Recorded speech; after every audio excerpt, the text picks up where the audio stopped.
Tem dia que você levanta de manhã e diz assim: eu vou parar. O Espírito Santo encorte assim: não pode.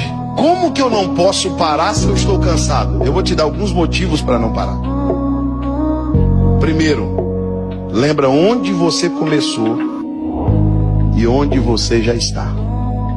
Vou te dar um segundo motivo para não parar. Quem te confiou o projeto acreditou que você ia terminá-lo. Ele podia ter colocado esse projeto na mão de outro, mas ele escolheu a sua. Pastor, me dê mais um motivo para não parar? Sim, te dou mais um motivo para não parar. Isaías 40, 28. Não ouviste? O Deus do céu não se cansa e nem se fadiga.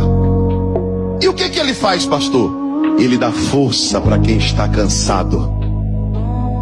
E ele multiplica as forças daquele que já não tem nenhum vigor.